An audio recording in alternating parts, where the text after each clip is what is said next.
All right, Michael, welcome to the studio. How you doing today? I'm doing good, man. Thank you for having me here, Ryan. No worries. Let's just pull that back a little bit. All right. Yeah, and of course, if you want to pull it back, you can just adjust it a little. Got it.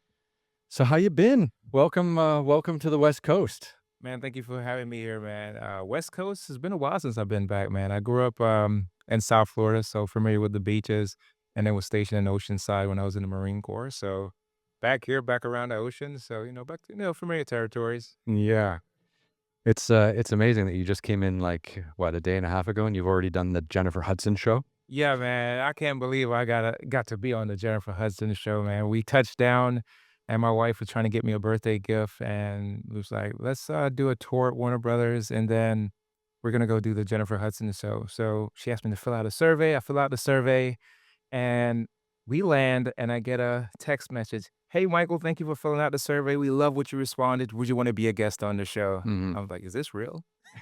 Is this real? Yeah, To be a guest on the show.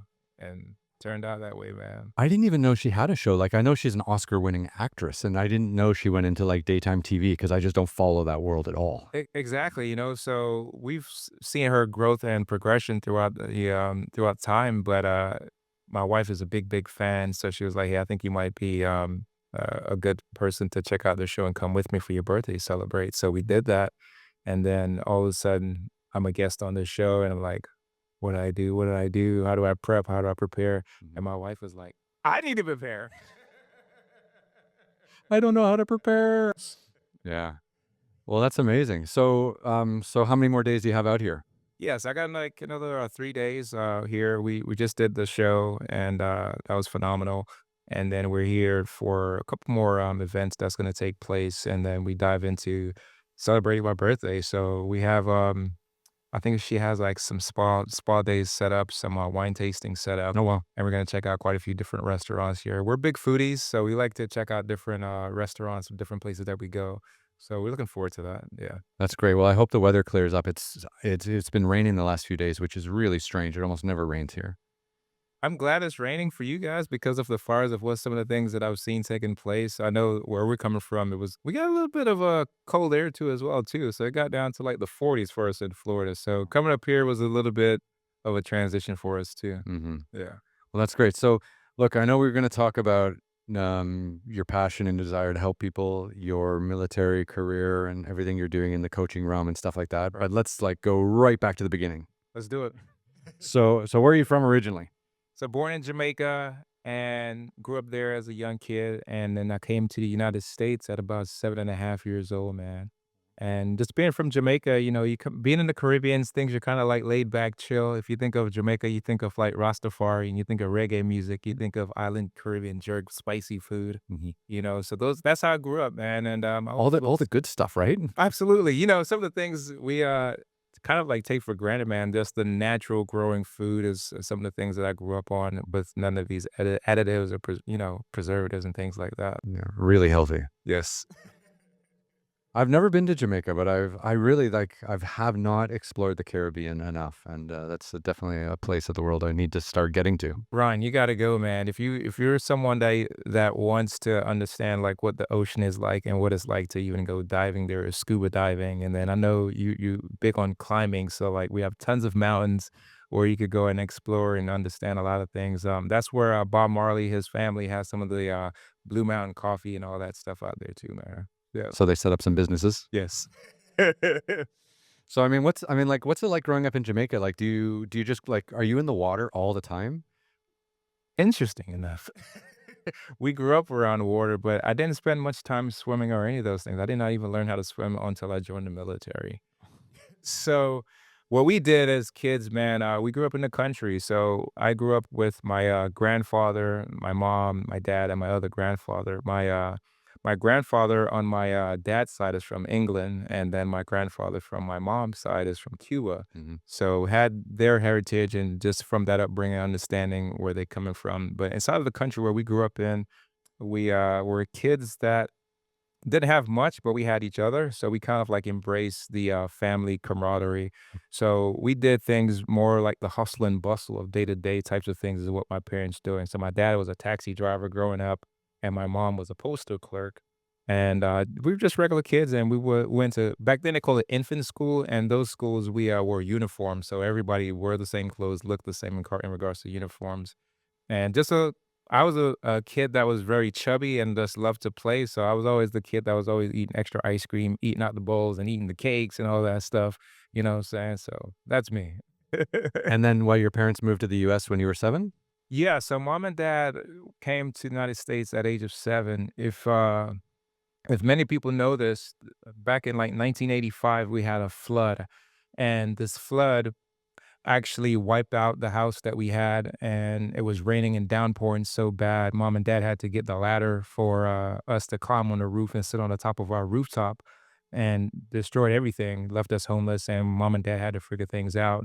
Several years later, right after that, we had Hurricane Gilbert. Hurricane Gilbert comes, tear up our house again, and this is when mom and dad was like, "Enough is enough. We keep losing everything, have to restart, rebuild over and over again, and we're gonna have to figure things out." And they decided, what's the next best thing that we could do? And traditionally, like most immigrants or most people from the Caribbeans or from Jamaica, they actually transitioned to New York. So they decided to go to New York and they left us in Jamaica with our grandparents. Mhm. So they went there so they could kind of, I guess, save up enough money, make ends meet, things like that, where they could send for 3 kids to bring them to America. Oh, wow, you had 2 siblings as well. Yes. Yeah. What was that like, living through a 2 natural disasters in a row like that, where you've got flooding and torrential rains, and then you lose your house, and then a couple years later, you lose your house to another hurricane? Like, that's a level of uncertainty and danger that most people don't have to, like, live with every day. Absolutely, it was hard, seeing mom and dad have to pick up and start from scratch again. This is back in the 1980s, so when you think about things like your documents, like your birth certificate, your all of your things that your pictures that you put up on the wall and things like that, they're not saved on your memory cards and none of these things, so they had to start all over. So if you think of them working, all of the things they had to do financially to gain so many of these things, to lose some of these tangible things that you wanna think about, yes, they lost all those things, so they had to start all back over from scratch. Mm. Then following that, we have a house that they've built. My grandfather helped build the houses that we have, and now you have to replace all of these things, and back then, insurance was not like what insurance is to cover houses, so to see mom and dad rebuild, restart over and over again, and the thing I liked about what they did was through adversity and through some of these challenges, I never really heard them complain or bitch or moan, any of those types of things. They actually say, "Hey, we're gonna pick up the pieces here and figure things out," and I love to see that resiliency from my parents. Mhm. Yeah, Well, that clearly you picked up a little bit of that along the way too, right? absolutely, man. It rubbed off. So instead of going to so you guys ended up in New York. So is it easy for people from Jamaica to immigrate to the United States? Because I'm from Canada and I immigrated to the United States, and it's not an easy process. Like, I guess I could have come across the Mexican border like free and easy, but I like paid a lawyer and got a visa and stuff. So interesting, it actually happened a different way for us. So what happened was mom and dad did go to New York, but we had family members that were living in Miami, Florida, which was already American citizens. Mhm. So to go through that transition, they had to get their visas and get their paperwork and all those things together, which is why they were in New York and figure all those things out. And then for us to come to America, they had to kind of do the same way too. But our family members in Miami had to file for us and help bring us and over as in kind of like those student types of visas. Mhm.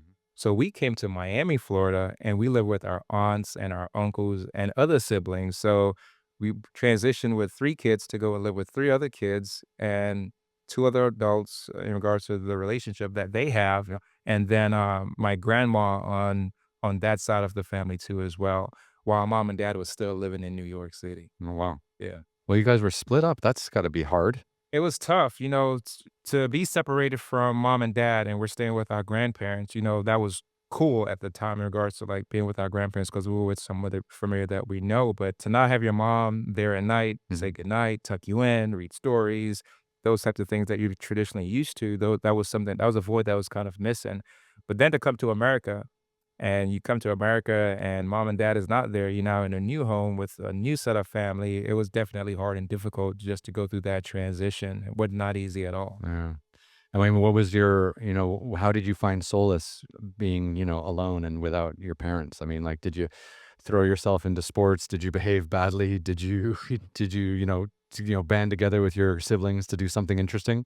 Man, I wish I could say yes, but it didn't get better initially for me. It was actually kinda tougher. So the first night that we get there, we get picked up, and I could kinda picked up the vibe from my uncle that he was stressed. He was like, "Holy smokes, I just inherited 3 more kids in my household, 3 more mouths to feed, I have to figure out where they're gonna sleep and all of these other things," and we found ourselves sleeping on the ground inside of his house. So now you have a room, 1 bedroom with 6 kids in a bedroom. And, that first night that I got there, I experienced something where my cousin was trying to get on top of me and an experience at 7 years old, like, "What the hell is going on here?" So I started freaking out and screaming, and her mom came in and grabbed her and pulled her off of me. And that kind of was a bit traumatic for me at such a young age. And that's something that at that moment or particular time, I never spoke about it or even bring it up because of what the backlash could be between family. And for me, that kind of like put me like in a space where being uncomfortable. And shortly after that is when my mom and dad actually came in from New York City, and then they had obviously saved up enough funds at that particular time in that moment, and that's when we found our new place of where we was living in Little Haiti in South Florida. Amazing. And you're still in that, I mean, you're still in Florida today. Yeah, still in South Florida, man. I'm just living in West Palm Beach area, much nicer parts of town, and I'm actually loving it now because I get the opportunity to still be around the beaches, but now get an opportunity to be a dad, be a husband, and actually grow up our kids and get a chance to, kind of like show my wife a little bit of where I'm from and what my upbringing was like too as well. Mm. I mean, have you brought your wife back to Jamaica to like follow your roots? Yeah, so Yeah. I brought them to Jamaica several years ago, and I had to show them some of the beaches. We took them to Ocho Rios, we took them to Montego Bay, had a chance to see Dunn's River, and they got a chance to like eat some of the food that we eat. So we eat jerk chicken, oxtail, Jamaican patties, and had some of the different types of drinks that we drink, and they really enjoyed it. And then had our kids get a chance to, like they had like these like donkey rides, and they had like little like fairs and things like that to really show it the culture that we have, and it was a pretty cool experience for them to see that because she's an Atlanta girl, so she's from Atlanta, and she grew up there and never actually been outside of the, state itself of Georgia, so for her to come to the islands and actually get to see what it was like, it was truly amazing for her to get to just know where I'm coming from. Mhm. That's wild. Do you still remember, like, you know, before you came to the US, like, do you still remember Jamaica? Do you still remember those days before you were 7 years old? Yeah, man, I still do. I think about when I was a kid and I used to pay my bus fare to like ride the buses, put on my uniform, and actually go to primary school. I remember when I used to play with this kid named Fidel, and we used to. What a great meal. We used to we used to take like palm tree leaves and like sit on it and like pull each other into school, and then you have ripped up shorts going home, mom yelling at you. Yeah. Telling like we used to walk by a cemetery going to school, and we used to like, "Oh, the boogeyman is gonna get you." Back then, we called the boogeyman Duppy, so that was the term that we used back then. And then, after school sometimes, there used to be this, old man that used to put me on the back of his, motorcycle and, take me home because 'cause they're really good friends with the family, and before he lets me off the motorcycle, like, "You gotta give me some ice cream, like, give me some ice cream." So that was some of the memories that I had from back then, just growing up, with some of the people that was, very memorable to me. Yeah. Well, I'm glad. I don't have much memories from before the age of, like, 7 or 8. I can't remember that much, so I'm glad you still got them strong. Yeah, man, it was good times, man, good people, good memories, and we still have tons of family members that are still there now too, actually. Okay. Yeah. So what was it like being in Little Haiti and going to school? Like, what was it like in grade school, middle school, high school, as an immigrant as well? Like, did you feel like you fit in? Because I mean, I mean, at least you had English, right? Like, think about how many people come to the United States and they don't even speak English as their first language, really. So check this out, right? So check this out, man. So we grew up in Little Haiti, but in Little Haiti, it's actually meaning that. So people there are from Haiti, which their language is Creole. Mhm. So predominantly, either the teachers there may be Creole, or majority of the students are Creole that speaks Haitian, and we would have a sprinkle of probably some Hispanics and some American kids, and not that many Jamaicans. So Jamaicans, we speak patois. So our language is broken English, and me would I talk like me come from Jamaica if you understand anything me I talk about. But if you don't know me I talk about, then it's so confusing to you. See it? So with me speaking like that when I first came in, they they kind of picked on me and kind of was, trying to mess with me and things like that. And me, I'm trying to understand American English and try to crack that. So that came with a lot of bullying and just a lot of tough transitioning. Eventually, I did figure it out. But when it came to the bullying, I remember one particular story. So in Jamaica, we don't use a lot of slangs that were used in America. And one of the slangs that was initially came up to me, there was a kid and I was there drinking some water from the water fountain, and he said, "What's up, dog?" And that's a term in America that's used all over in America, but in Jamaica, you don't call anybody a dog. Right, because that could be a real That insult. could be a real insult, and I was like, "Who the blank blank are you calling a dog at such a young age?" And, He's like, "But what about Snoop Dogg?" yeah, man, and it didn't go well. I really didn't get it at the time because just of the barrier that we had, and I that was one of those transitions that I had to kind of figure things out. And then growing up in Little Haiti, I'm growing up with my mom and dad, but for them, they were the true definition of what you call true Jamaicans.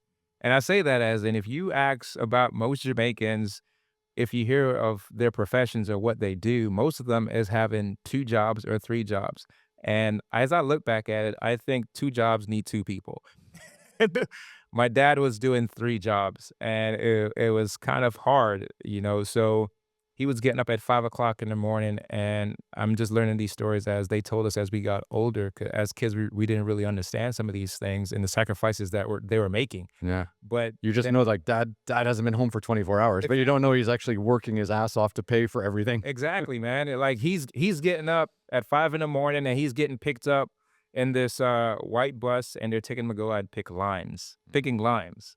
And then following that, he's leaving that job and then he's going to be a welder and weld stuff at wherever he's going to go do welding. And then after he's finishing that, he's going to be a security guard at nighttime. And by the time he comes home, he's just, hey guys, how was the day? Homework, you got it done. He's sleeping and he's back up doing it back again within the next couple hours. Mm. And mom was doing she was a nanny and she was on South Beach and she was a nanny for another family on South Beach. So to understand what they were doing while we were kids and growing up, to understand comprehend that stuff, man, they were making a lot of sacrifices for us as we were some kids growing up. And I just share this one more story with you, man.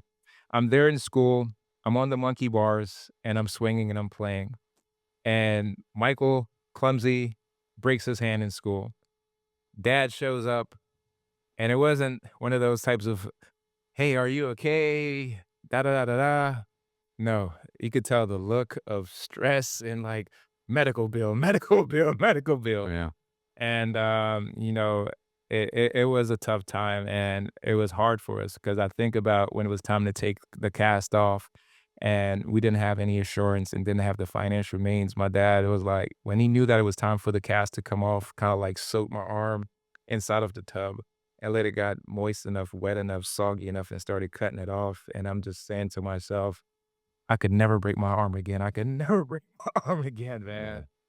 The first generation immigrant experience, it can be really rough, isn't it? Can't it be? Like, yeah. Yeah, man, it could be rough, and at at that degree as a kid, you don't really understand it, you don't get it, you're just going through, but as an adult looking back and seeing what times are like now, and then when you get a chance to understand other people's immigrant story, you kinda see, like, these people have, like, paved the way for you to have the life that you're living now, which makes me truly, truly grateful and truly, truly blessed, man, to have some of these opportunities that I've had. Yeah. But that first decade is always a kicker. Like, Yeah. that's always the rough one, isn't it? Yeah, it Yeah. is, man, it is, man, it was tough. Amazing. So what was your teenage years like? Like, what was high school like, and did you go to university or anything like that? Yeah, teenage years was, Started off a little bit rough. Unfortunately, I'm someone that has been through a ton of adversities in my life, and getting into teenage years, I was someone that was really good in art, so I could really draw, I could paint, and I had those types of skills. So I found myself always like drawing and sketching and doing those types of things. And I wanted to go towards art school. So I eventually got into a art program. And while I was there in one of these art programs at the school, we had a presentation from the Boy Scouts. So I said, "Hey, mom and dad, the Boy Scouts came and they were talking about some of these cool things you could do and learn." And at this time, at my moment, I'm kind of like a shy, introverted kid, don't really speak much. And always someone that's kinda, like, looking to be a part of something, and I say, "Hey, could I join the Boy Scouts?" And they said, "Yes," and I joined the Boy Scouts, and that turned out to be pretty good initially starting, and they came up shortly after that while we were there, after some trips that we've taken, and they say, "Hey, we're gonna take a trip to Washington, DC. Would you guys be interested?" Now, for a kid that's learning all about, like, the monuments and the presidents and all of these things in school, say, "Hey, this might be a cool idea." Mom and dad said it was okay. And going to all those goddamn museums in Washington, DC. The Aerospace Museum, the Native American Museum, the Natural History Museum. There's like there's a whole street of like the world's biggest museums. Yeah, man. It was, nuts, man, and, for kids at, like, 11 years old, some of these things is just one of the crazy things that you get to experience. And we there and, we took a Amtrak there, seeing all the monuments, but unfortunately, man, the last day of that trip was one of the worst experiences I could ever experience in my life.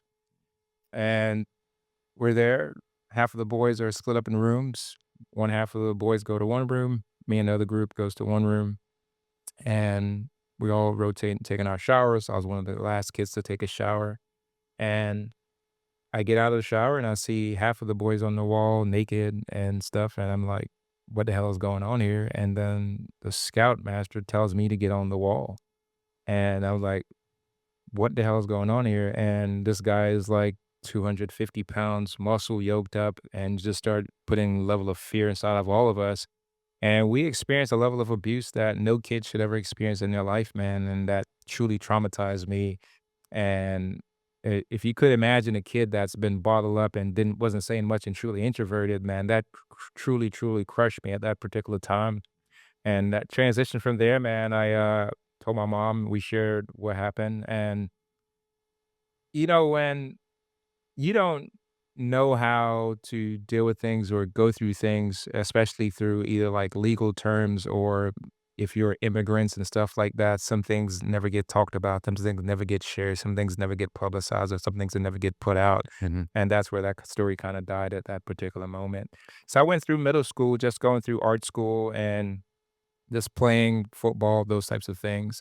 And I started finding my joy again when I started playing high school football. And I grew up liking people like Dan Marino, Brian Cox, Joe Montana, Mhm. and just seeing these guys, Brett Favre, and seeing these guys play. And I said, "Hey, man, I want to give this football thing a try. Let me see if I'm good at it." Yeah, that was a good era, wasn't it? Yeah. Yeah, those guys are good, man. Dan Marino still to this day is my favorite quarterback to see play. I just kind of wish he would have won him a Super Bowl, had a better team around him to win. Mhm.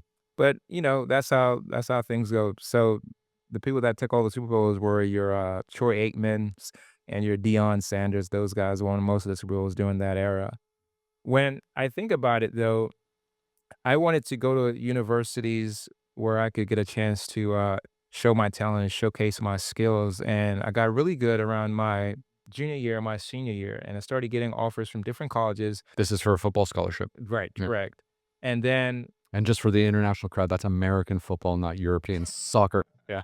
so interesting, coming from Jamaica, soccer is our sport, you right? Right. So that's one of our biggest draws, and then obviously a track and field with guys like Usain Bolt is what is one of the top sports for us. Have you seen that documentary on Netflix all about the sprinters? Which Like, one? Tell me. it's amazing. So there's this so it's total sidebar here, but there's a great documentary on Netflix. I think it's called Sprinters Uh-huh. or Runners or something like that, and they kind of follow the elite runners in the 100, the 200, 400, the hurdles or whatever, and they just follow them for like an entire season. And of course, the season that they just finished was the build up to the last Olympics. Um, and of course, like Usain Bolt is kind of jumping in and out of the show because he's a legend. Right. But there's all these new guys, and what I didn't realize was like as a complete foreigner living abroad for so many years, everyone knew Usain Bolt, right? But you didn't realize like the entire women's sprinting world is dominated by Jamaicans, and how incredible they are, and how they all train together at the same place, and they actually go down and see them training with the same coach in Jamaica, and it's fucking amazing. I really loved it because I just didn't know what the world of sprinting was, Uh-huh. and just how dominant the Jamaican team is, and it was very impressive. Man, it's a fierce sport. I remember I went to Jamaica several years ago, and it was when the Olympics was taking place and Usain Bolt was getting ready to race. For the first time, or For the first time when he won, gold and, like, broke the record. mhm. And He won by like 10 meters, like yes, his first time. and when if you wanna think about the magnitude of this, like, everything stopped, time stopped as I'm there at my grandma's house, and the news and the community and the city is there like locked in, like this is our Super Bowl. This is our championship. Mhm. And we're there watching them run and run. And when I say people jump up and screaming for excitement when this guy won, man, people went bananas. Yeah. A whole country. The whole country, like he was winning for us, and he was celebrating and just representing our country at that moment, man. I think was one of the coolest moments, experience that I've ever had. Because I've seen Olympics and things like that where I'm in the United States, but to be in your country and to see him race and see what's taking place and to see the magnitude in regards to like what he's representing and how people connected with him, resonated with him, and how we felt like he was running for us, or we was inside of him, that Mhm. type of thing was truly amazing. How many people are in Jamaica? Jamaica, I'm not sure exactly how many people is in there. What I would say is that we're dispersed in pockets, so we kind of broken down into, like, different parishes, and you'll kinda see that in the, countries, there's, less population, Mhm. and it's hard to tell because some of the houses that you see there are kind of like tents and huts and no real street addresses and things like that, so it's kind of Semi-permanent? yeah, that Mhm. type of thing. So it's kinda hard to really break that down to say how many people is there. And then when you think about on the, coastal side, it's very, touristy. And so it's tons of, businesses and things that takes place where most of the people that you see out there that are working is more so are in the, tourism industry, opposed to the people that lives in the country, which some are not accounted for, are people that are doing, like, your hustling and market selling and those types of things is what you're seeing. Mm. But it's amazing that, such a relatively small country has produced, world-class sprinters. It's really remarkable. It Yeah. is, absolutely. 'Cause I'm from Canada, right? So, like, my only equivalent I have to that is, like, when the Canadian hockey team beats the American. We fucking love that, right? Because there's 10 times more people in the United States than in Canada. I think Canada, we have, like, 35 million, and the US is 350 million, roughly, give or take a couple million, but we love beating the United States in anything, so, and I love saying that from Los Angeles, so that's quite good. Yeah.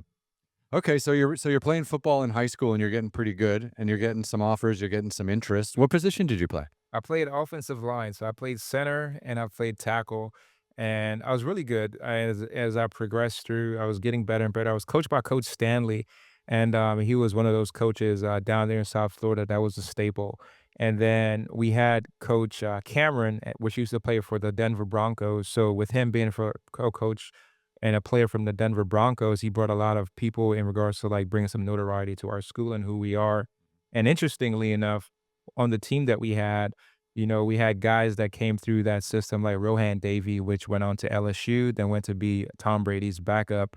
So he had a phenomenal career, which kind of showed like the pipeline of players that were coming through our school. We had guys like Stripe, which was our running back, and he went on to go play in Arizona. We had quite a few different guys that went to University of Florida. How So how depressing is it to be Tom Brady's backup? Did you ever talk to him about that? I never actually spoke to him Oh, about it, but I imagine for him knowing that you're probably never gonna get into you're probably never gonna play. yeah. It's like, who is Dan Marino's backup? Who is Joe Montana's backup? Right? Right, Just no just these great quarterbacks that could have probably started anywhere else. Exactly, man. I think about that a lot with quite a few different players, man. If you just got put in the wrong era or on the wrong team, no one will ever like people like your Charles Barkley's or your Jim Kelly, those guys that were great, phenomenal players. But hey, at that time, hey, Troy Aikman existed, Michael Jordan existed, so you'll never be mentioned in those legendary statuses. It's crazy, like, timing's everything. When you think like, just when you think specifically about Tom Brady and then also, the Bledsoe issue, right? Yeah, Because Bledsoe got hurt and then Brady stepped in and then that was it, and it's just like, if that never happened, like, we would have lost, like, the greatest quarterback of all time. right. To this day, Drew Bledsoe is one of my favorite quarterbacks. And he was It's amazing. Tom Brady, yeah. And for when he took his job, I was like, "No." Yeah. Drew Bledsoe I had Drew Bledsoe jerseys, cards, rookie cards, and all of these things, man. I'm a big time card collector, man. I was like, "What is this going on?" Yeah. But, hey, he proved himself, man, and I can't he's the greatest. Yeah, one of the greatest Cinderella stories ever, I think. Absolutely, man. I didn't see that coming, but hey, man, that was his fate. Yeah. So you're going through this program, the program has notoriety. You got ex NFL players as your coach, Right. which must have been amazing. So did that work? Did you end up going to university? It did not. So, unfortunately, man, I always used to feel like, man, I just keep coming across these roadblocks and these hurdles and these different challenges. 11th grade year, 5 games in, torn ACL. Season's over. Yeah. And I'm like, damn, why me? Yeah. Why me? So we're back to the drawing board, and one of the coaches was Coach Flores, and he believed in me. Coach Flores found me one of the best doctors and was picking me up, dropping me off, taking me to therapy and all of these different things. And following that, prepare, train, got my body back together, got up to about 250, 260 pounds, coming in for my senior year, locked and loaded, ready. Game five, ACL Same one? again. Jesus. And from there, man, I was crushed and it really took a toll on me. And I was saying to myself, man, is this my fate? Is this meant to be? Or what's going on here? And that kind of put me in a funk, man. And I was struggling mentally. And at that particular moment, I was not that savvy in regards to understanding. This is 1998, 98, 99, and trying to navigate what it's like to actually go to a college and pick the colleges, get your scholarships and grants and whatever it may be that you're trying to do. And having parents that are working 3 jobs and 2 jobs, they just want their kids to go to school, get education, graduate, and make something of themselves. As in, one of the biggest things our parents is preaching to us is like, get your education so you get a good job in this world. And that's kind of like been like a household mantra or something that our parents from the Caribbean really tells us to do. Did your parents ever get to see you play football, or were they just so busy? They were very busy. So I don't think my dad ever really saw me play a football game. Oh, that's too bad.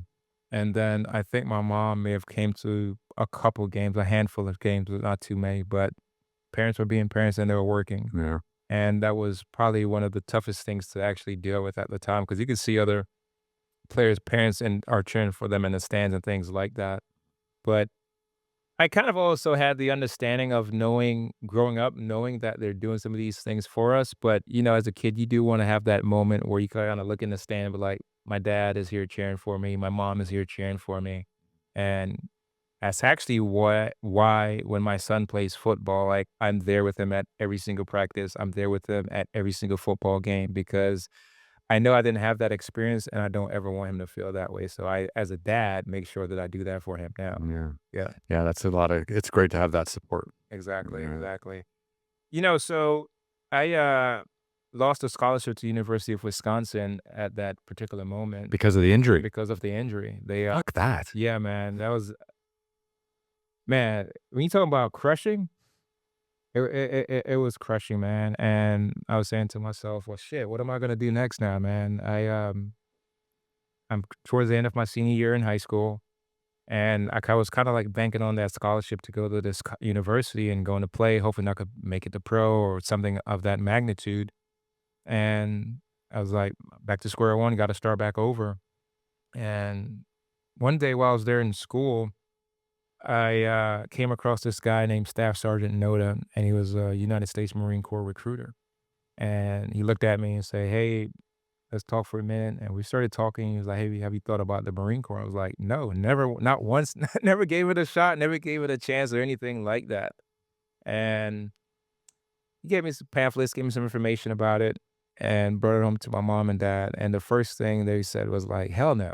Like, you ain't going to fucking war." Like, that's what most family think when they're at that particular moment. Go when it comes to anything with the military, the thing that pops up into our head was Desert Storm, Mhm. and that's one of the most gruesome wars that we saw during that era, and whatever you could see on, like, ABC News at the time was, like, missiles being fired, stealth bombers flying, and all of these different things, and people are dying, and they're like, "We don't want that happening for you." Mhm. So, that was one of the toughest conversation I kinda had to have with my parents at that particular moment at 16, 17 years old. And how did you phrase it to them as like, "This is gonna be a positive thing for me," because, like, you'd done your ACL, right? So the football career was kind of over, Right. and it's like, I'm just curious, like, they told you no, but how did you kinda convince them yes?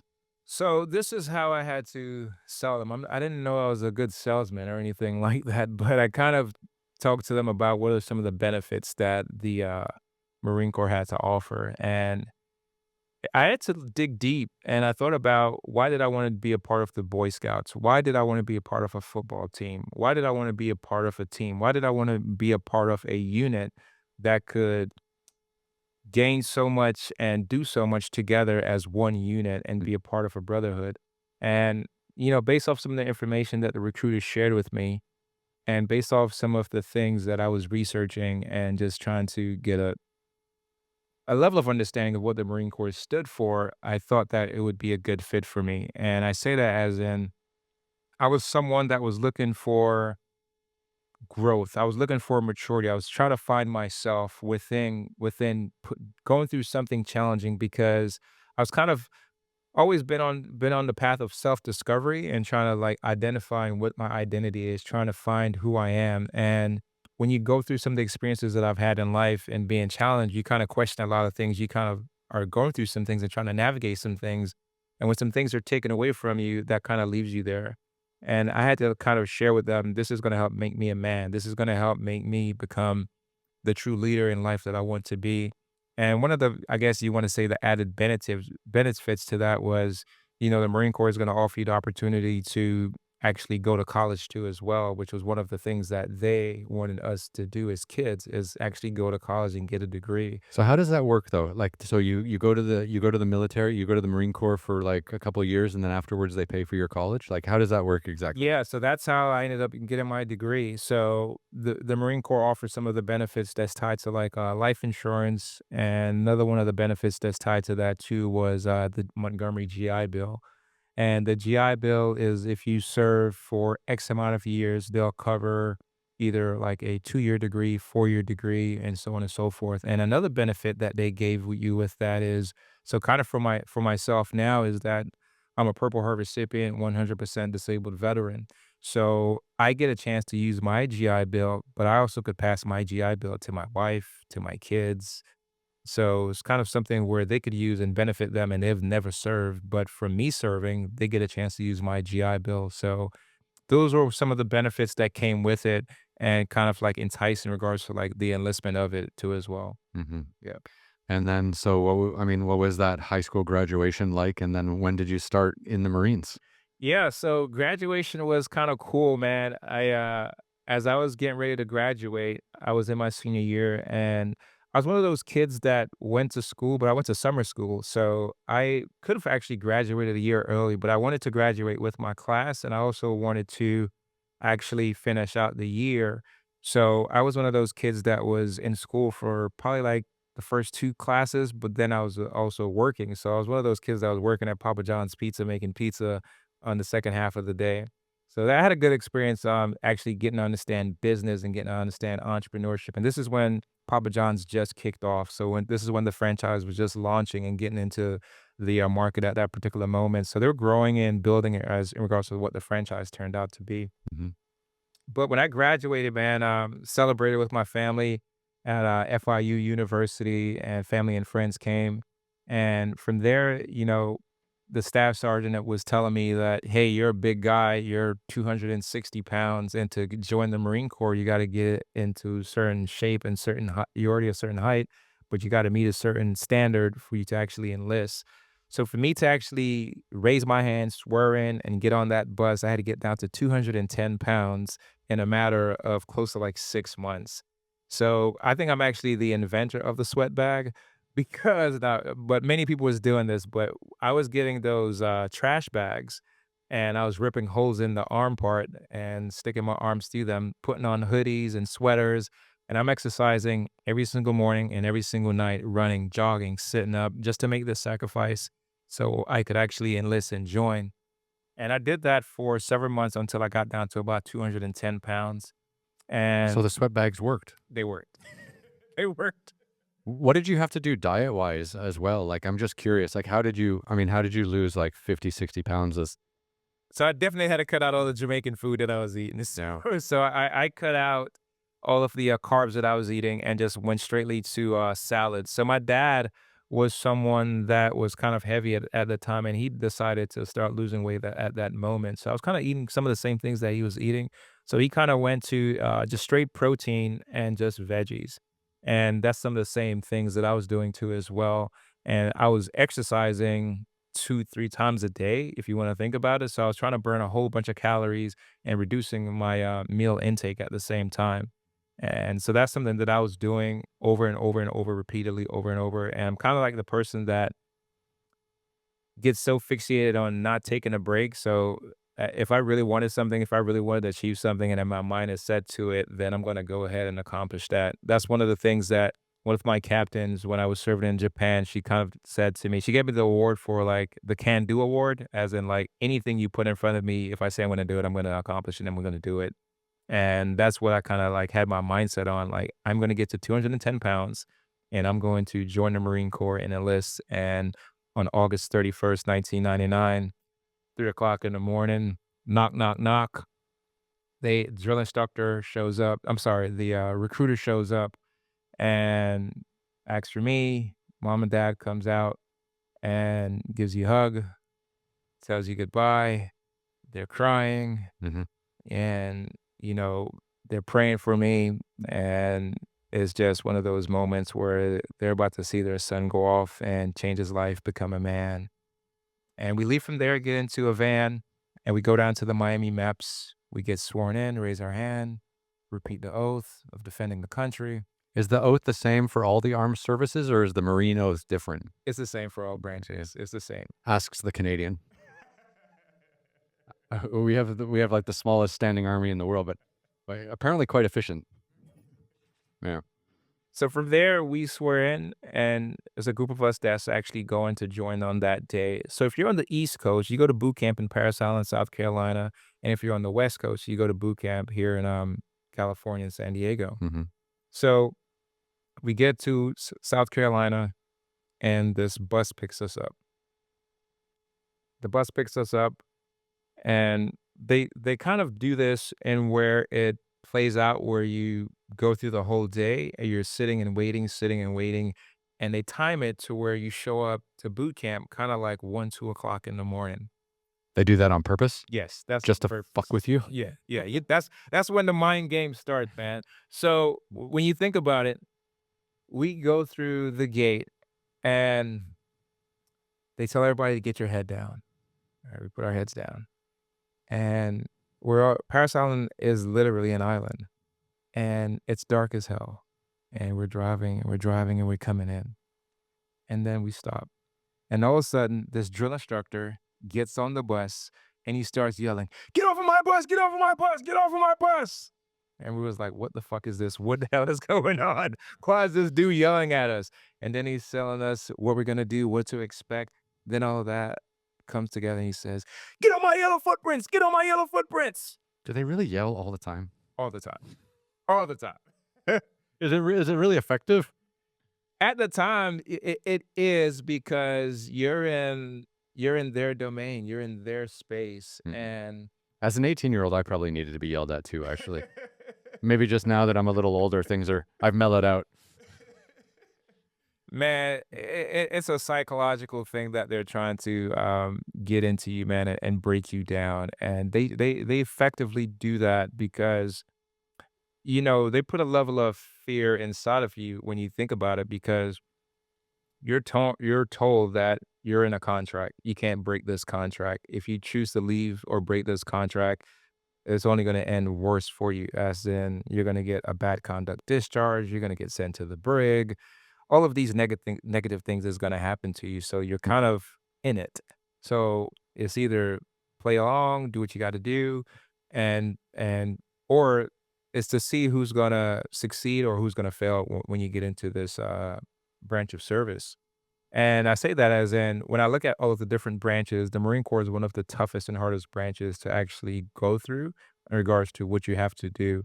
Obviously, there's other levels when it comes to the different types of in like your Green Berets, your recons, and your Navy SEALs and stuff like that. That level is a bit more intense.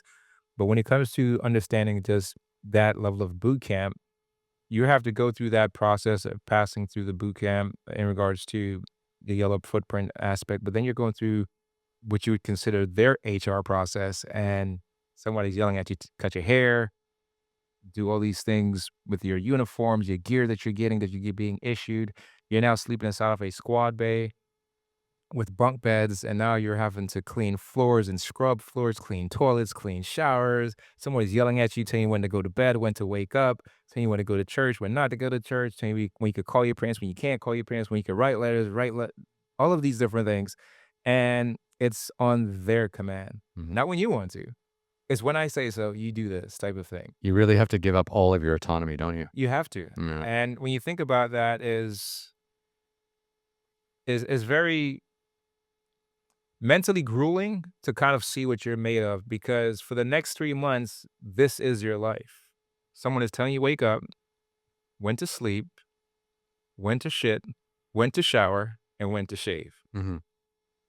Every single day For 3 months. for 3 months. Man, I got there and I was 210 pounds, and I would think someone at 6'2", 210 pound, you're in fairly decent shape. And I got labeled as one of those kids that was the fat kid. And for the fat kids, they give you diet trays, and they put 2 stripes on your uniform when you're there to make it even much more embarrassing. To brand you. To Wow. Man, so, that level of, embarrassment was on another level, and it sucked. It sucked because when you're going to eat, you gotta eat the diet trays, so, like, you could only eat this and that, like, maybe beans or some veggies and maybe a protein and water. And this is how you're eating the whole time that you're there until like you get to the standard weight that you're supposed to be at. And this is what I had to do. So what did you leave the Marine Corps boot camp at? Like, you went in at 210, what'd you finish I at? left at 185. Holy I left boot fuck. camp at 185. Wow, that's a Man, lot. I look like an alien. I look like a damn alien, man. You went from, like, 260 to 185 in, like, Less than 8 months, probably. wow. Less than 8 months, I cut all that weight. And it was grueling. What I realized though is that your body is actually capable of doing a whole bunch of things. You just don't know to what level if you push it to those different levels and different magnitudes of what you could actually accomplish. I started off in boot camp at the back of our platoon, and progressively, I kept getting better and better and better once I picked up the routines, the schedules, and the habits, and I learned, like, this is, like, what it is to actually be successful and are actually accomplishing and graduating out of here. Just understanding what are some of the tricks in the games that they're playing and just understand, like, how to do some of the things that you need to do to graduate, which turned out to be quite beneficial in regards to understanding what a 17-year-old, 18-year-old needed at that particular time and in that particular moment. But while you're in it, you don't really understand it. But I found myself to graduate boot camp, man, at as a squad leader.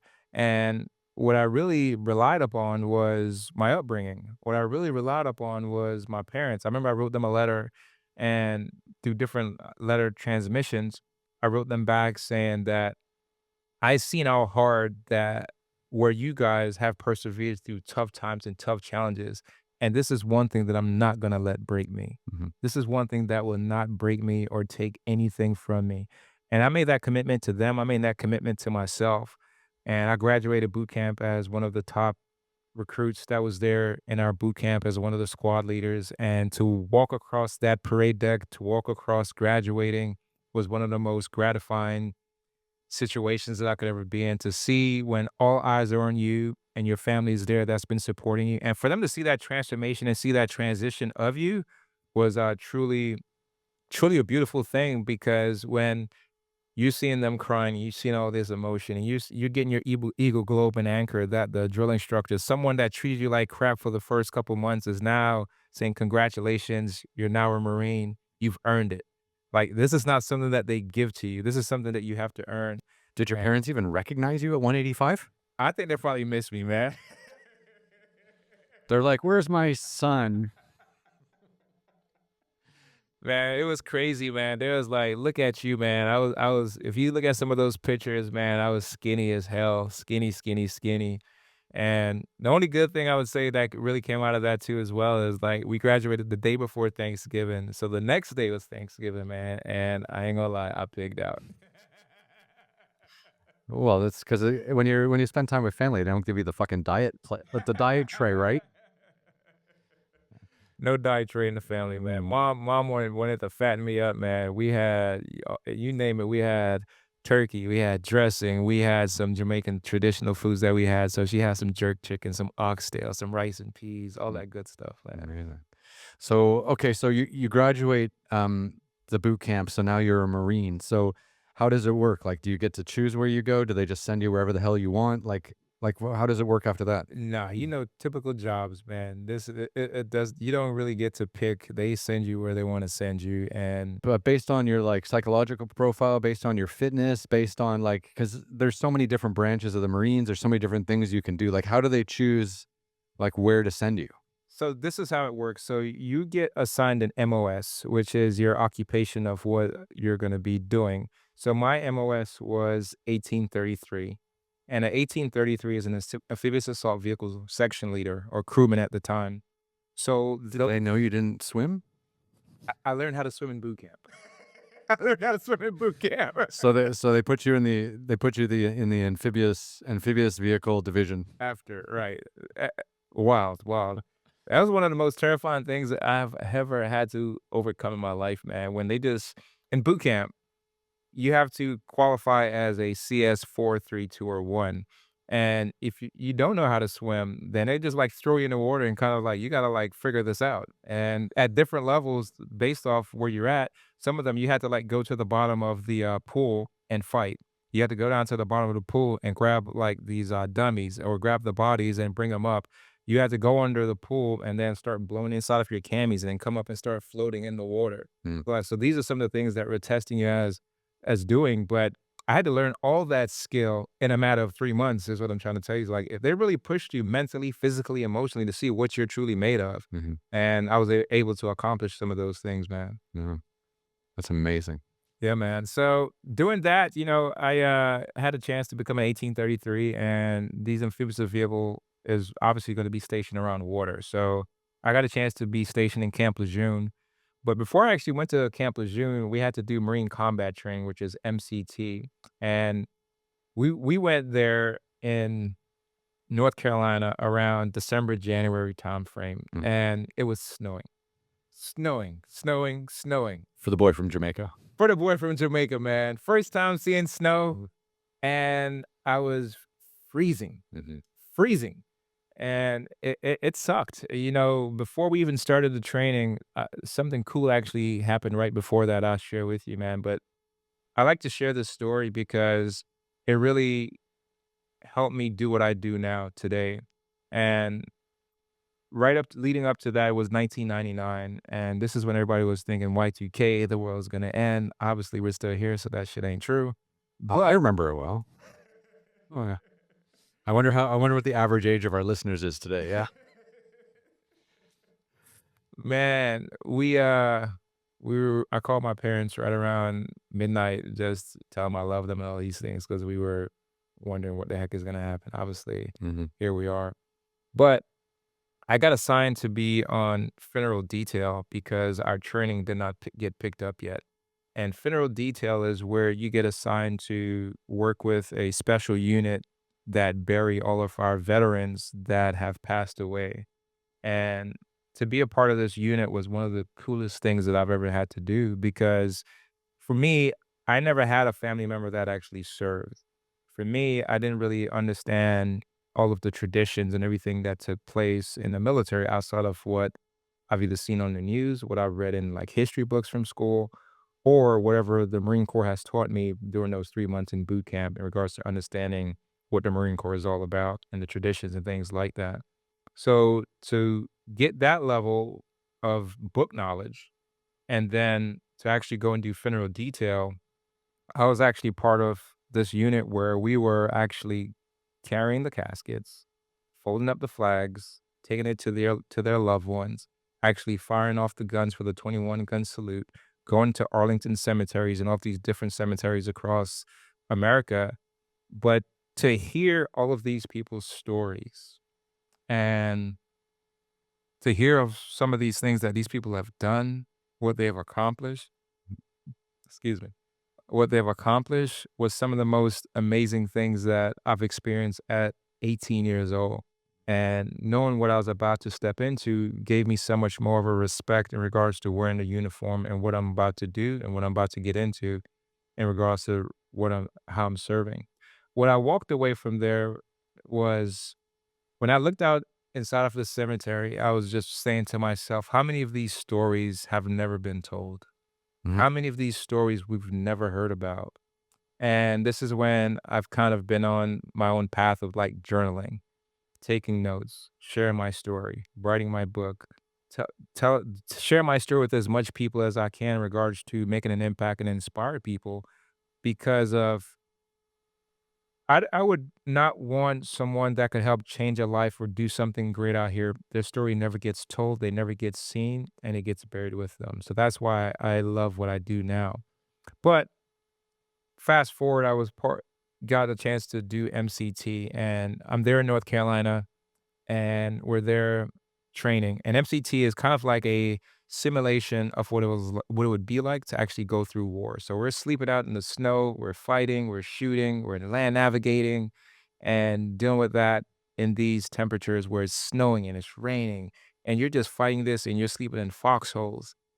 The last day we're there, we're hiking back, and it's about a 10-mile hike, and halfway through the hike, it's now raining, and you're having snow. And this guy here that has never seen snow, has never been this cold in his life, we all start passing out and dropping like flies. Mhm. I was one of those ones that was a casualty to this. Found myself passed out in the emergency room. Doctor is waking me up. My fingers are purple and blue. And the doctor telling me, yeah, you passed out from hypothermia, man. And that slowed down my training. So I was bedside, bedridden on, you want to call it light duty, is what they give you before you could actually get back into training. And this sucked. This delayed my training and slowed down my progress with joining the guys that I was supposed to actually go to training with and do all the things that I wanted to do. Mhm. But this is my story and this is my path of how that took place. But I eventually got assigned to be in with second tracks in Camp Lejeune, North Carolina, and this is where my career started. Mhm. That's amazing. That's wild. That hypothermia must have been terrifying. Dude, if you've never frozen to death, Yeah. I would not wish that on anybody because when like, so I'm no cold training expert or anything like that. So like my layer of long johns and my layer of like clothes that I'm wearing or gloves may be fine for some people, but for me, it was frigid, man. And I don't I did not even know how I would respond, and it just hit me. You could plan it, you could prepare for certain types of things, but when certain things hit you, man, and you're not prepared for it, man, that's what hit me. Like, I just found myself in the hospital. I didn't It comes fast. Yeah. it was crazy. So when did the whole Purple Heart thing kind of how did that all materialize? Wow. Where in the world were you? I was in Camp Lejeune, North Carolina, and we just finished PTing, which is exercising that morning. And we come back to our barracks, showered up, cleaned up, and I had at that time I had a red Ford F-150 truck, and I get in my truck and I'm driving, getting ready to go down to where we work at. We call that where we work at the ramp.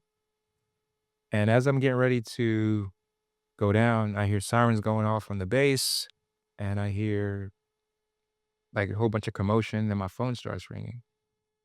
And my phone starts ringing, and my family is asking me, "Am I okay? And are you going to war? Like, what the hell are you guys talking about?" Mhm. And it's like, we just got attacked by terrorists, and the Twin Towers just got hit. Oh, wow. And I'm like, what the hell are you guys talking about? Mhm. And I get down to the ramp, and breaking news, everyone is talking about it, TV is on, and I'm seeing this with my own 2 eyes, and what immediately flashed was what my mom and dad talked about was their kid actually going to war, Mhm. and this is why they were calling me, and I'm telling them, "Well, I don't know anything yet. I'm just as confused as you guys are, and I guess I need to figure things out." And I'm thinking that, yeah, we're most likely gonna go to war, and shortly after that, President Bush declared war, and the intensity, you could feel it, Mhm. and things started ramping up. I then get transferred to go to Okinawa, Japan, and I get assigned to go to 31st MEU, and I'm out there training with the 31st MEU, preparing. Nothing happens, and I get transferred again to Camp Pendleton, California, and I get assigned to 3rd Tracks. And when I get assigned to 3rd Tracks, we're out training in 29 Palms, California, and we're doing a whole bunch of training, and then Captain Venning comes up to us and tells us, "Boys, it's our turn." Oh, wow. And I'm like, "This shit's gonna get real." And this is when we had to raise the bar. This is when we had to get laser focus in regards to our preparation, our detail of preparation of what we did as Amtrackers. And we started preparing was getting rounds down range just to be much more proficient at shooting. We started getting much more prepared if we had to like go in and kick in doors and how to like deal with hostage situations. And then we started getting another level of understanding of how they talk, how they treat people, working with translators, and what are some of the things that's tied to like their religion, their beliefs, and their faith, just to get another level of training. So they were gonna send you to Iraq or Afghanistan? Iraq. Okay. And as we're there preparing and training, you know, we got the date of when we was gonna leave, and it was right around my birthday again. And I said to myself, if I go over here, you know, what are some things that I need to take care of? So I cut ties with mostly the things that I was tied to, like cars and all phones and all that stuff or whatever. But I had a girlfriend at the time, and I broke up with her. And I just I didn't want the thought of me dying and for her to carry that. Mm. And I try to cut off ties with almost anything and everything, and she was one of those, casualties of that. I spoke with my mom, spoke with my dad, kinda wrote them all letters and just telling them I love them, I care about them. So what does that mean? Like, so they're gonna send you to Iraq, so that was like your first tour, but how long are you gonna go? Like, do you even know how many months or years you have to be there before you can come back? So with the Marines, you know that it's a Pull that up. There you go. with the Marines, there's a tour of duty that you kinda get. So at that particular time, it was around 8 months, 7 to 8 months is what our tour duties would be. But if you think about some of the other branches, I think kind of for some of them, they may do 3-month increments and some have done 1-year increments. So for us at that time, we were doing 8 months, 7 to 8 months, and then we were rotating as somebody would come in and replace us. Mhm. I'll share this with you as we got deeper into the story at a higher level than where my pay grade is at or we were at with you could tell with our generals, our commandant. while we were over there, we were low on resources, and our particular unit had to start covering for other units, and had to start doing some of other units' jobs. And I say that as in we were amphibious assault tanks, and we had to start doing convoys in like Humvees and 5 tons and things like that, which was not our norm. But those are some of the things that we were doing that was taking us out of our natural element of what we trained for and did. But How dangerous is that? that is very dangerous, especially when I mean, some of these vehicles come with a level of protection to it, but when you think about what you're trained to use and do, and now you're being put into a different I guess the weapon systems are in regards to same, but now you're shooting a different weapon system based off from a tank to a Humvee, from a tank to a 5 ton, those types of things. So that level was, different, but I guess when you think about the Marine Corps, everybody is a rifleman, so you have a rifle, you have a pistol, you get grenades and these different things that they teach actually to use if you were to get into those close combat or if you had to shoot at a distance. So, you know, we trained and prepared. I broke up with a person I was seeing, told my family members goodbye, and we were there in California, and we left from California all the way to Seattle, from Seattle to Canada, from Canada to Germany, from Germany to Kuwait. And when we got to Kuwait, it was kind of like in a waiting period. And at that time, I would say it kind of gave us the chance to just build up a little bit much more camaraderie around each other and kind of, I wouldn't say let our guards down, but just kind of like maybe decompress a little bit to kind of like prepare about what we was about to get into. So I found that at that time, some of us were just engaging with each other, kind of here, they would probably like crack some jokes and do some crazy things just to keep light mood at the moment. So we had guys like Hogason playing games. We had guys like Laux playing games, Marifian playing games and things just to keep things funny and keep things interesting, which was good because it was a level of seriousness that was always going on in regards to like our preparation. So that was cool. That was fun because I really enjoyed those guys keeping it lighthearted at some times. But once we got the word that we're about to take this convoy of over 120 vehicles into Fallujah, Iraq, That sounds like a terrible idea. tell me about I'm it. sorry, am I foreshadowing what's going on here? That sounds awful. Man, when you see these big vehicles rolling down the highway, we're nothing but a target, From miles away. miles. Yeah. And we got on this convoy and we started rolling and we pulled inside of the FOB, which is a forward operating base in Fallujah. And one of the first signs that I saw once we got there was complacency kills. And that has always stuck with me in every single thing that I do now. And we come in and we park all of the vehicles and we're getting our debriefing. And as we're getting this debriefing, we just hear sirens going off and we hear, "Hmm." I'm like, holy shit, this shit is real. Mhm. And we all start running for cover. And you see people scattering, running, and you just see like shit flying all over the place. And nothing happened to anybody. We all were fine. Was it like gunshots or was it like a mortar More, coming in? Yeah. it was a mortar, several mortars came in, and you just hear boom, boom, boom. And mortars are just going off. And once it stopped and we got the all clear, we talked. We got assigned to where we was gonna be sleeping at, call them hooches at the time, Mhm. and we go on our first mission, and the first mission I go on, I'm there with first section, I'm there with my gunny, and we're there for hours, sitting, providing security for another unit that we're providing security for, and nothing is happening, and it gets dark. Mhm. And as soon as it gets dark, That's the danger time. danger time. Mhm. RPG shoots over my tank, lands behind me, boom, blows up. Another one shoots over us. Boom! Missed twice. They're just fucking with you. They were fucking with the wrong ones. Oh, yeah. We traversed our turret, turned the vehicles, zeroed in on where the fires was coming from, and we leveled that entire place. Mhm. Everything that was inside of it or beside it got leveled.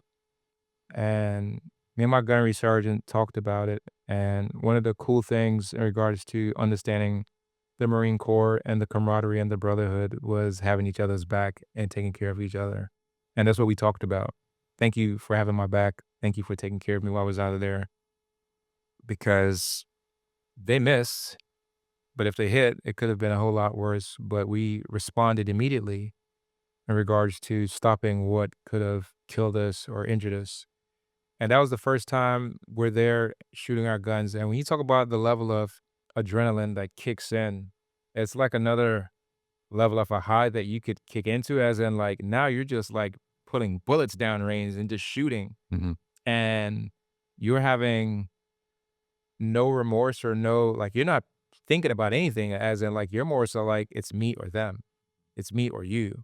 And Fight or flight. fight or flight. Yeah. I have to do something and we have to fight. And that's the level in regards to something that kicks in us, and that's what we were doing at that moment. As we were there, my gunny got injured, and I was his assistant at the time. So when he got injured, I had to step in and become the section leader. And of 12 tanks, I was number 1. And so whatever we were doing, I was always leading it, always the first one. So the level of intensity and the level of just trying to anticipate what is gonna happen, what is gonna take place was always at a heightened level for me, knowing that I could be one of the first ones here to embark or engage or do anything of what could take place on any different mission that we were on every time we stepped out of those gates. Being first sounds like it sucks. Like, you're just gonna get hit first every time. I'm always told, man, don't volunteer for too many things, man. Yeah. Man, but with that being said, it showed a level of trust that my unit had in me for me to help lead. And there were other people that was much more senior than me. And as a sergeant at that particular moment, there were staff sergeants, senior sergeants, gunnery sergeants that could have been doing that job, but they chose me to help lead first section. And we were on plenty different missions, plenty different patrols. And while we were doing some of these things, I never got injured on some of these middle missions that we've been on. And I say that as in during that time period, things were getting like heightened. This is when, if you was watching the news at that time, they were hanging reporters from light poles. They were killing people. People was getting burned up. And unfortunately, during that time, we lost Corporal Combs. His tank got shot up and he got burned up. Puckett was one of the guys that tried to save him and save other people's lives. Puckett went back out and Puckett got killed. Then we had Melawat, he got killed.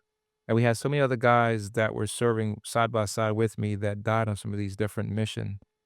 And it was on that last mission that I was on, we were with the Iraqi soldiers. We had a translator with us, and we're providing security for another unit. It was kind of concealed, you want to say, kind of like around some palm tree areas and berms and things around that.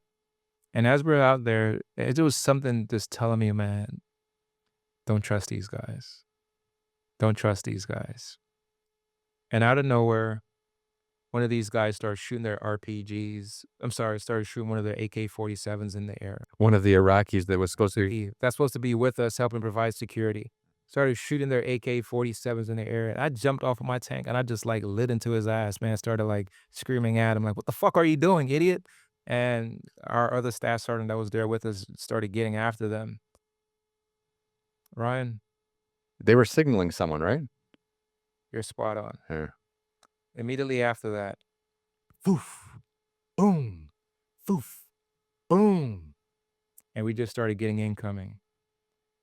One of them hit one of our tanks, and the riggings inside of the gears of one of the first ones hit it. And we had to break it apart and then reconnect it with one of the second wheels just to get out of there. Mhm. Thank God, man, we were talking with the eye in the sky, and they started communicating with us. We have identified where the enemy is at. We identified where the fire was at. When you talk about go time and like people with like red and people just seeing black and like we were getting ready to go tear these people up or where they're at, we dialed in and went after them. And we left flanked them as in we're coming down. and we spotted them where they had, like, a house and had, like, a car in front of it, and I tell you what, man, And at this stage, you're in a tank. and we're in a tank, Mm, and we're pulling up on them and creeping up on them, and we're thinking that we're gonna get ready to shoot them up, or they're gonna probably start shooting at us or something. They come out with their hands up.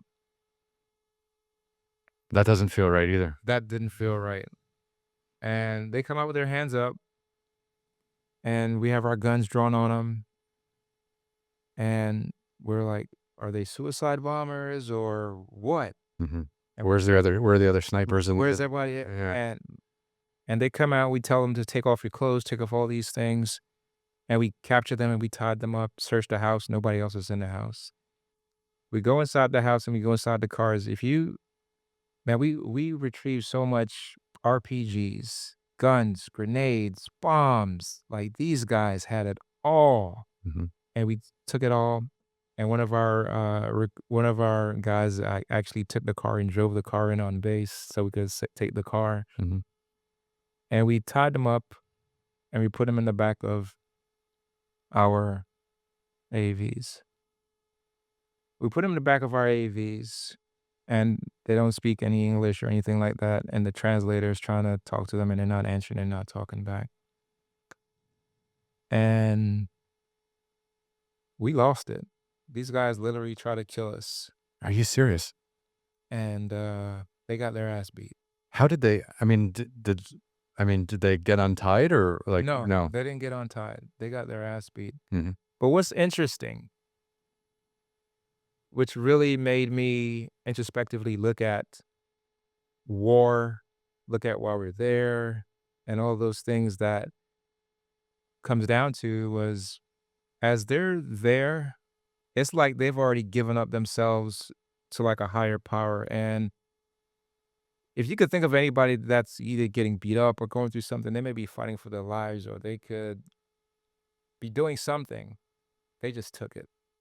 it's interesting, there's a psychological, formula for this, about war, right?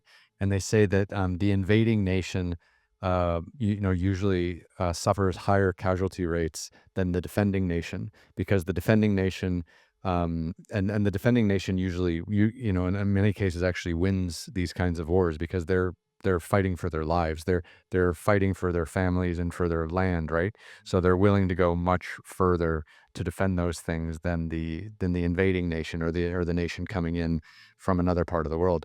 And I was chatting with someone about that the other day with regards to like Russia and Ukraine and how it's kind of like in this strange stalemate. So it's interesting you said like they were kind of like they'd already given themselves to this idea of death because they have nowhere else to go, right? It's like defend or die. You're exactly right. I was thrown off by this, and this was one of those moments that taught me a lot about war and knowing that there's different levels to this and different magnitude and just a different comprehension and understanding of what is taking place in this actual moment right here. And to see that, knowing that they didn't care, they weren't worried about anything. They've already made a decision in their mind, with their body, everything. They've already made a decision as in none of this matters already. And I w I thought, "Am I getting set up here?" Or, as, like, was all this part of a setup? And to this day, Ron, I can't say yes or no to that, but what I'm about to tell you next, I kinda lean more towards the latter.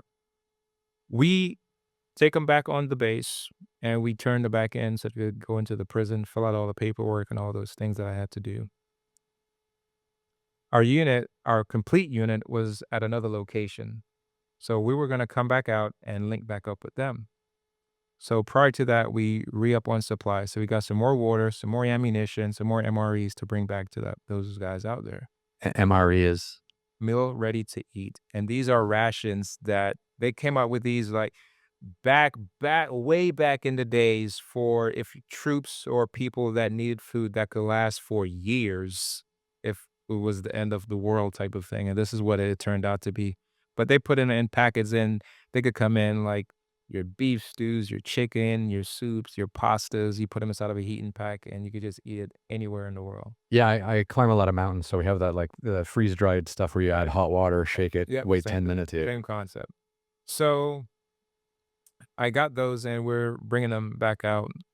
We took the same route that we took the previous day to link back up with our unit. And as we got there, I have my driver, which is Lance Corporal Lowe, and my assistant at that time was Lance Corporal Castanelli. And we're going around counterclockwise and we're dropping off supplies and we're giving it to them, minor conversations with those guys. And we get to the last vehicle before we pull in and we park, and it was a Humvee. And this was one of those Humvees that in the center, it has the up gun where someone is manning a weapon. Mhm.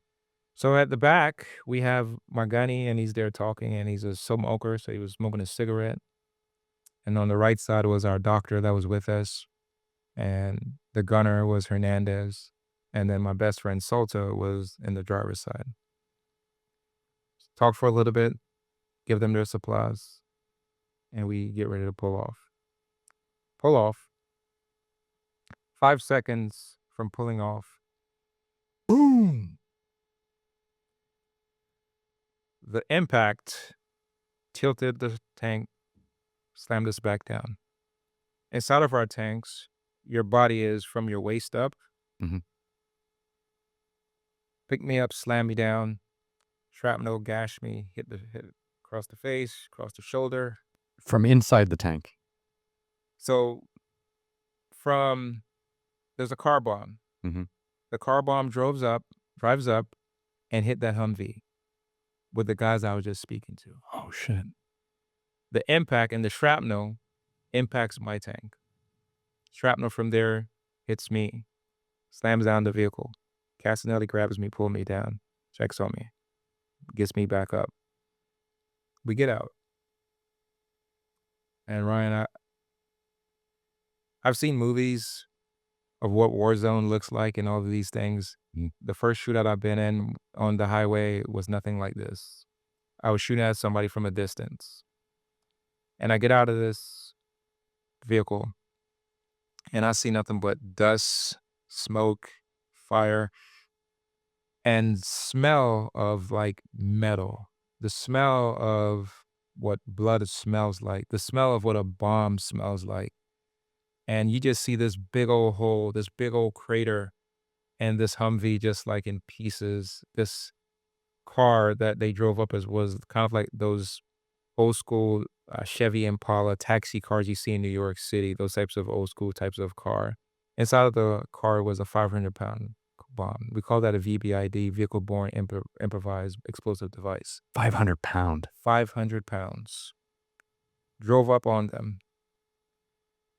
Gunny, he has blood running out of his ears.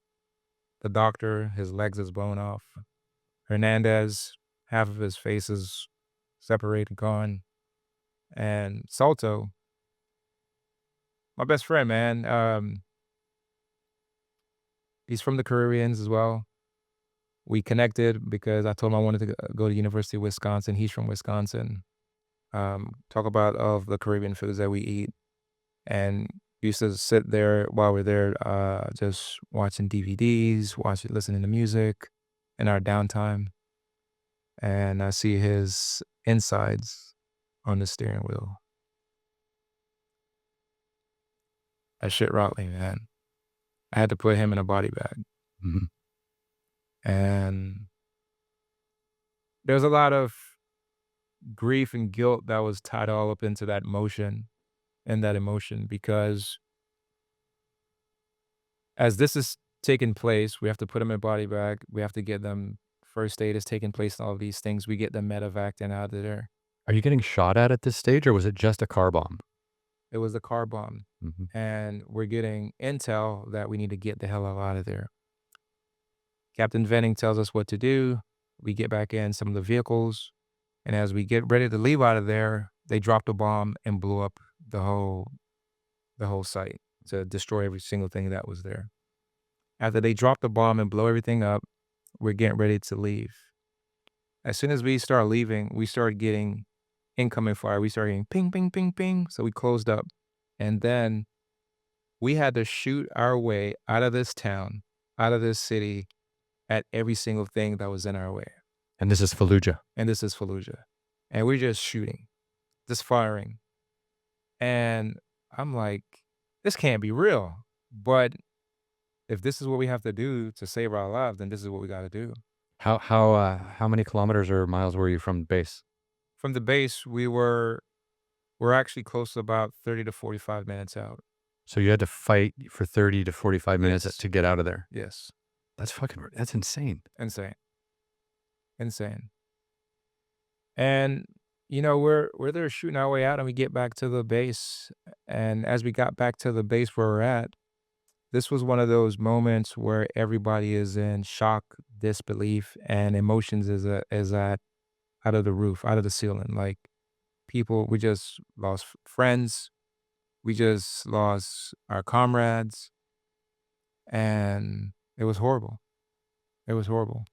Like, I didn't even think about me. I'm not even worried about me, like, what just took place, like, the shrapnel from this car bomb is to me, is insignificant to just losing my best friend and putting him in a body bag. So was the car that had the bomb in it, had a driver, so it was like a suicide Yeah, bomber? He just exactly. drove it into He one just of drove it into them. Yeah. But here's the thing, man, You like, can't defend yourself against that, can you? you can, but I carried that with me for a good bit of my life though, man, because if you think about me telling you that we're going counterclockwise, I passed that vehicle. Oh, really? You remembered it? I passed that vehicle and it was sitting there and I'm saying to myself, "How the hell I didn't see that?" Mhm. But you didn't know it had a bomb in. I eventually had to come to the realization of I didn't know that there was a bomb in it, and then my mind would tell me the other stories of like, well, why you didn't say anything, why you didn't check things out, those types of things, why your antennas didn't go off or Mhm. any of those types of things, There's a thousand whys. There's a thousand whys, and this is something that I had to go through with tons of therapy Mm. to like really get myself out of this guilt that I was carrying on my heart for a very long time because I thought I could have done something about this, or I should have seen it. I could have this, I could have that, all of these whys. And yeah, man, that was one of those tough times in regards to my experience in Fallujah in Iraq. When we got back to the fob, they tried to give us medical attention for everybody that either was injured or mental health treatment, things like that. But those things can't suffice. And it was very brief and it was nothing in detail in regards to seeing anybody. Shortly after that, we convoyed back to Kuwait, kind of gave us a chance to decompress a little bit. But it was not the same knowing that that flight was going to be taken with the people that you left with.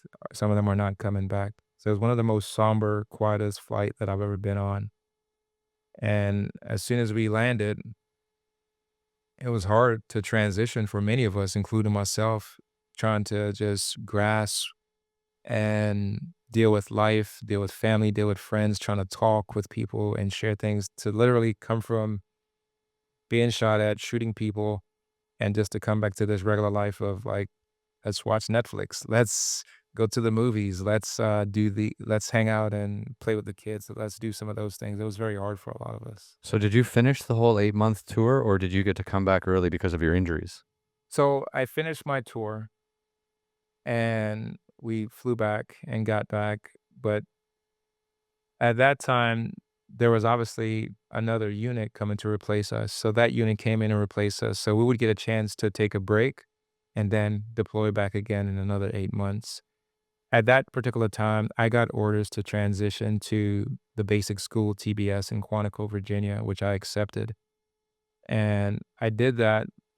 And I had a chance to go to TBS where I became an instructor, where I was now teaching officers and lieutenants to just do what I just did. How So to deal with a crisis? how to deal with a crisis, how to go into combat, how to be prepared for those types of situation. And doing that, it was actually rewarding knowing that I now had that experience. I knew what that was like. I could speak from firsthand experience, firsthand knowledge of what it was like every single day, day to day, what those roads look like, what those highways look like, how the women are, how the men are, how the kids are, who to trust, who not to trust, what they're going to wear, when the mosque music are playing, when they don't play them, how it is on a Monday to a Tuesday and a Wednesday and a Thursday. I could tell you every single thing in detail of what I was experiencing every single time that I was there, and those are the valuable information that if they've never been there, never been through that, you won't know. Mhm. Wow.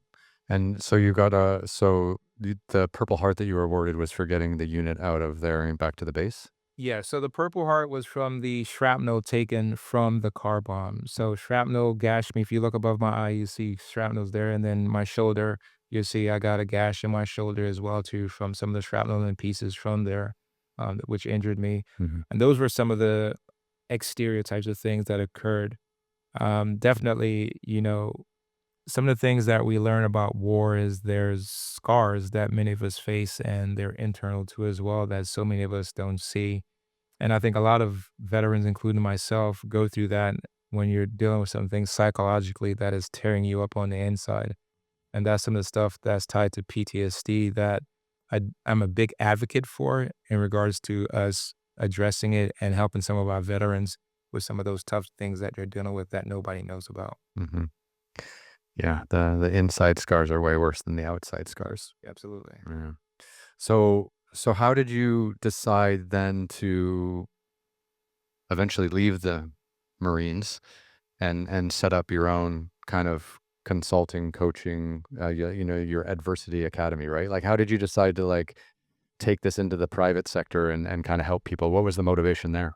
Yeah, the motivation for me was to go out into this world and make an impact and have people live with a purpose and inspire them and kind of help them understand that your adversity is not actually the enemy, and it actually helps you conquer so many things as it's one of your greatest teachers and lessons in life. When I transitioned out of the military, I thought that I was gonna go work for the police force or go back overseas and become some special agent that's gonna help fight wars on a different level, and it didn't work out that way. My transition out of the military, I worked on a railroad for a little bit, got laid off, had to figure things out, took a job in Atlanta, Georgia, and came across a suicide while I was there, and that triggered a whole bunch of things for me while I was there working on the railroad, and that sent me down a funk and trying to, like, battle PTSD. And just going through that battle, I felt like my professional life was going great, but my personal life was not. So then that same time that I saw that body, it brought me back through the memories of putting my friend in a body bag. And that same time, my life is just spiraling, spiraling. And I'm going through a divorce with my first wife. And I'm going through that divorce at that time. I found myself drinking, got myself a DUI. And after getting this DUI, I found myself getting locked up, dealing with probation, losing my license, and all of these different things. And I'm like, man, I came from living this life in the Marine Corps, in the military, doing all of these things. And now my life is just spiraling downwards. I can't be living like this.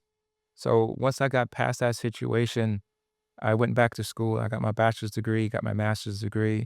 And I said, I'm going to start doing something different. And thinking that my life is going great, I got a job in Washington, DC, and I started working for the government. And when I started working for the government, things are going great. I'm promoted, I'm getting making money, I'm doing a whole bunch of great things. And I kind of noticing that my life is in a pattern, is going in a cycle. Things are going up, things go down, things go up, and things go down. And I say that as in I got remarried. And then while I'm going through this marriage, my professional life is going great, personal life is not going great, going through another divorce again. Find myself isolated living in Tampa, Florida. And I'm going through a custody battle with my first wife, trying to get my son, be in my son's life. And I'm dealing with this, and I'm just struggling with this and trying to like navigate this all by myself. And I found myself on 13 different medications, eventually trying to like battle what PTSD is and mental health. And I'm just struggling with that. And while I'm there in Tampa, Florida, I was saying to myself, I don't want to do this anymore. And this brought me to the brinks of trying to take my life and commit suicide. And I tried to take my life that night while I was there about 15 years ago. And in that moment was when I just had that shift and a whole bunch of things took place. I wrote that letter to my mom about never giving up, and that kicked in that moment. I've been fighting for my son to be a part of his life. And how could I give up on my son, give up on my family, and not be in his life? That kicked into that moment. Being married and giving up was something that I never wanted to do again. So I gotta fight for my marriage. I gotta fight for my kids. I gotta fight for my family. I'm gonna do that. And there was one last thing that truly, truly like kicked me when I was at rock bottom and for me to get up. And it was when I thought about those guys. And those guys lost their lives fighting. Salto got blown up. Weatherby got blown up. Puckett died. Combe died. They didn't get a chance to do what you're about to do. How dare you? Mhm. How dare you? And in that moment, I picked myself up and I said, this is not how I'm going to end my life. And I'm going to change my life. And I've been on that path of personal journey ever since then. I took myself to Rush University and I wanted to understand what is PTSD? What is a traumatic brain injury? What is neurolinguistic programming? What are some of the things that is going on inside of your brain? What is this thing on mental health? And I nerded out and took deep dives into understanding like, why was I responding like this? Why is my life always going up and down? Why am I doing with some of these things? Why do I find myself in isolation? Why do I get depressed? Why do I have anxiety? Why do why am I dealing with some of these things? And how could I address some of the things from my childhood that I've never dealt with and faced it? And that's the path and the journey that I was on for the past 15 years. And as I did that, I was going through that and I felt like my life was getting better and better. I took a trip to Texas and I came across this guy named Steve Belber, which is my really good friend now today. And he said, I want you to write your story. And I wrote 2 chapters in my first book, but I could never get past the 2 chapters. And it was always a barrier there for me to be vulnerable and transparent as I am today on with you on this show. And I sat on that for several years. And after I did that, I was running my other company, my construction company, and I was there in the gym and I'm someone of faith. So I started just talking to God and I was like, what is it that you want me to do? And at that moment, for me, it felt like tell your story. And in that moment, I contacted the franchise owner and told him I'm selling this franchise. I invested over $50,000 into this franchise and said that I'm going to sell this franchise. And from there, I picked up my book again, wrote my book in 30 days. From writing the book, I'm sorry, in 90 days. And after writing the book, I got asked to come and do a TED Talk. And from doing my TED Talk, I got asked to hey, can you come and do this talk, but do it in a different format, kind of like in a workshop to help some companies and come and help some of our people and help some of our kids because so many people have gone through some of the same things that you've been through. And in this moment is when I started becoming much more vulnerable and much more transparent. And my life just started changing. I noticed that the people that I put around my life changed where I'm now back with my wife and we got remarried. I'm now back with my kids and my kids are a biggest inspiration in my life. And once I did that, I started putting together programs and curriculums, and many more people started asking me, "Hey, can you come into our workforce and just speak to our people and teach some of the concepts and principles that you're talking about with either breaking the bottle or some of the things around the unleadership?" And me, someone when I worked for the government, I created majority of the curriculums and programs for our senior executives that was there in Washington D.C. So I created the programs for our senior executives, middle management, and frontline supervisors. So I've been teaching programs and curriculums, but now it's time for me to implement some of the curriculums with the frameworks and the structures, the benefits, the curriculums, the syllabus, and those types of things in regards to that. And now it makes sense. And for me, I said, how could I put some of these things and start making an impact in people's lives? And from there, that's when I said, let me put this into a program. Let me put this into the company and design it in a way where it's beneficial for people because I do believe that personal development and professional development do go together and they're not separated. Because I was doing great professionally, but personally, I was not doing great. So let me put some of these things together and try to help change people's lives and help change businesses as well. Wow. Wow. Wow.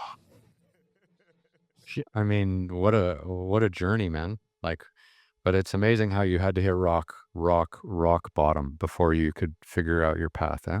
Absolutely, man. It was a journey that was one of some great teaching lessons, some great moments, but it really taught me a lot about myself. How you deal with adversity truly helps with building that character. and kind of show the level of tenacity in regards to being resilient whenever you're faced with anything in life. Mhm. Yeah, I mean, because it's amazing how many people like, I've traveled all over the world. I've been very privileged in that sense, making television shows and stuff like that. It's amazing how many people just live in fear. They live in fear of change. They live in fear of, moving too far away from home, or fear of family or anything, right? And it just cripples them entirely. But if you're in a position where you've been through what you've been through, and then you can teach people like, okay, this is adversity. You need to learn how to deal with this. You need to learn how to stand up to it. Like, you need to take these steps to build yourself up and have some self confidence that you're going to be okay if you go to another city or go to another country to work, or all these things that now kind of we all just maybe take for granted. But Exactly, man. it's crazy, man. That's Exactly. wow. So how many people do you think you've spoken to or directly or helped, in that 15 years since you almost took your own life? Brian, thousands. Yeah. Thousands, thousands. I get a chance to speak to I'm getting ready to speak to Microsoft. That room is probably gonna be over 20,000. I'm getting a chance to go speak to the pet forum group. That's over 4,000 people. Mhm. I'm getting a chance to go and speak to all of these different organizations and companies is amazing. I just spoke to my veteran community several months ago, and people are coming up to me from my first book. People are still sending me emails and messages. Thank you for being vulnerable and transparent and sharing your story with us. I got a phone call from my Sunday school teacher about 5 weeks ago. Oh, wow. She said, "Hey, I just read your book. I love it. Mhm. I love it. Thank you for sharing your story. There's so many people that have been through some of the same things, and you're truly an inspiration to so many people, man." So thousands. Yeah. That's amazing because you have to think, like, how many soldiers go out into the field of battle and have similar traumatic experiences where they lose friends and colleagues, brothers, and then they come back stateside and they just disappear. Like, they can't handle the PTSD. They can't handle a relationship. They can't hold down a job. I've had amazing conversations with a few other veterans here. I think maybe you're the fifth or sixth veteran I've had on the show. And so many people just fall through the cracks, and they just don't. When they hit rock bottom, there's nothing in their life like a letter to your mom or your family, that pulls them back, and then that's it. Yeah. The thing about that, you're so right. I've heard this conversation. I just thought about as we were saying it, I just thought about someone that's kinda in a tough spot right now that I'm trying to work with. Mhm. And the most common thing from that experience that I hear a lot and which put me there was when we transition out of the military, we have, you wanna say, a sense of purpose in regards to what we're fighting for, what we're doing, what we're living for, all of these different expectations and things that's tied to that. And there's so many things that's tied to that. And it's very structured, like, everything is prepared, you just have to do what everyone tells you to do, like, Exactly. order and I get that, yeah. Exactly. And for the ones that has actually served and has been in combat, there's a level of maybe combat was like your Super Bowl. Mhm. It was like your Usain Bolt Olympics.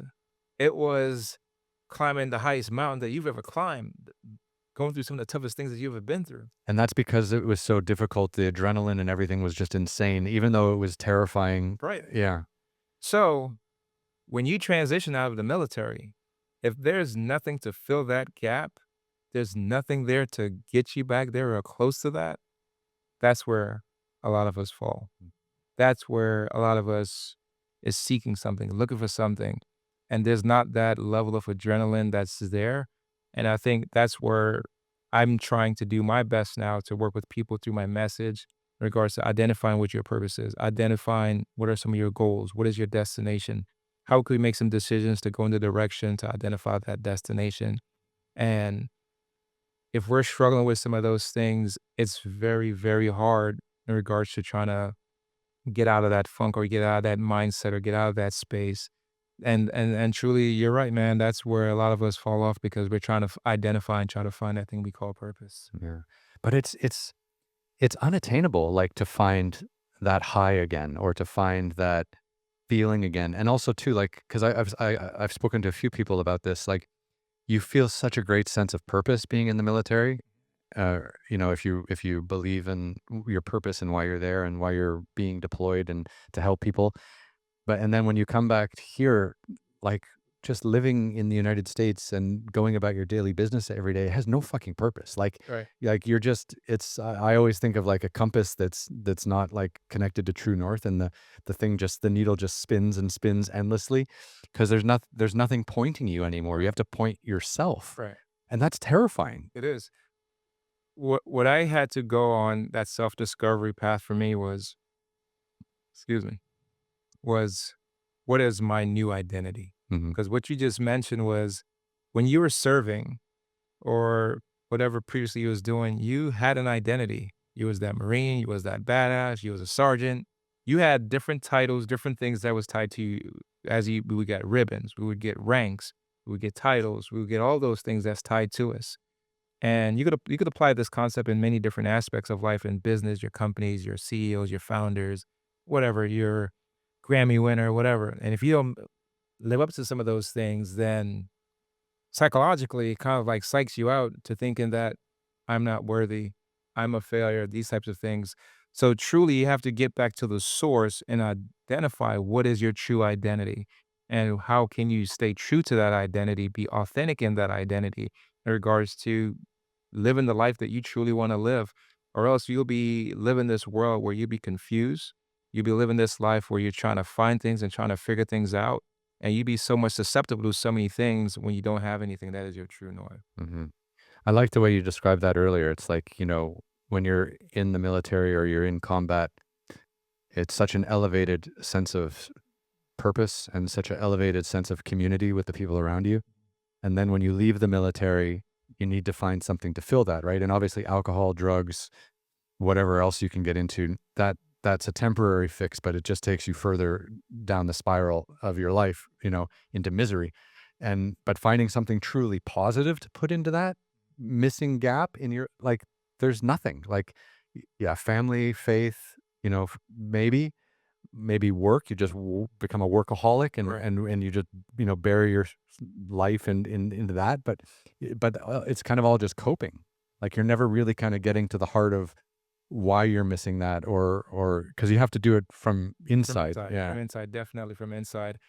Something that I talk about, it also is in the book that we have coming out, but I call it drifting. Hmm. And if you don't have something that could keep you focused and keep you centered or keep you grounded or keep you anchored into something, when you're going about life and going about things, and if you don't have that sense of community, kind of like in the military, and something that's giving you the direction of where to go and identifying that goal or that destination that we're trying to get to, you'll start drifting. And when you start drifting, drifting is, hey, Michael, you want to go here? You want to do this?